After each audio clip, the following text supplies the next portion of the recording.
Nickname is Nikki, but my name ain't Nicole. Name ain't Nicole. What I'm whipping up, this is America. Don't got you slipping up. Look how I'm living up. Hey everyone, welcome back to my channel. So it's Friday. I'm actually filming on a Friday this time, so that means it's face chart Friday, and I look crazy after color correcting my face. That has nothing to do with this video, but this is my first time color correcting. I look nuts.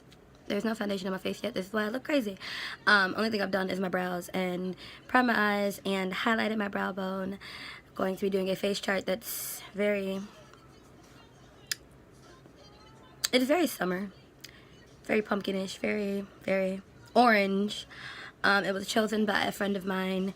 His favorite color is orange, and so I figured I would let him pick one, and he chose it all.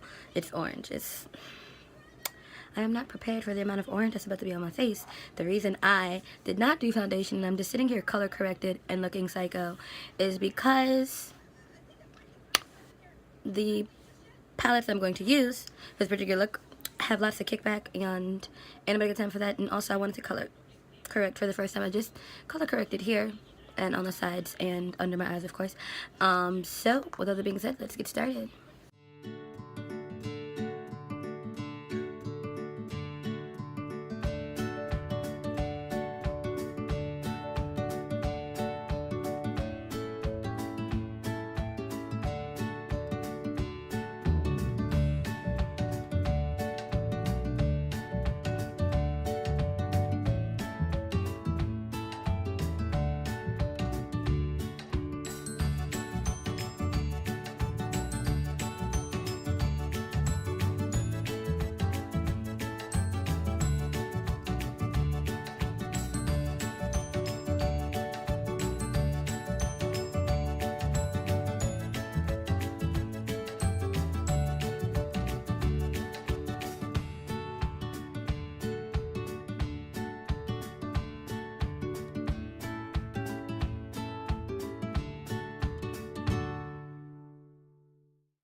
And this is the finished look. I actually added Fenty Gloss Bomb and Trophy Wife to my lip and Cupid's bow because I'm extra. Yes, I realized in the face chart there were freckles. I'm not about that life, especially in terms of going to work. I have never tried faux freckles, and I probably won't because I'm pretty sure I would suck at that. Seems like a complicated task, one that I don't have time for, especially because I do have to go to work after filming this video, which is why I should have filmed it last night and just took the pictures this morning. But whatever. I actually like this. I like it a lot. It's a lot of orange. I used to wearing this much orange on my face, but you know. And then I had to bring it down. That's weird, but I like it. That's it for this video. Any comments, questions, concerns, any face chart you want to see me do, you know what to do, and I will see you all next week. Well, next week in terms of face chart Fridays. That's it for this video. Bye.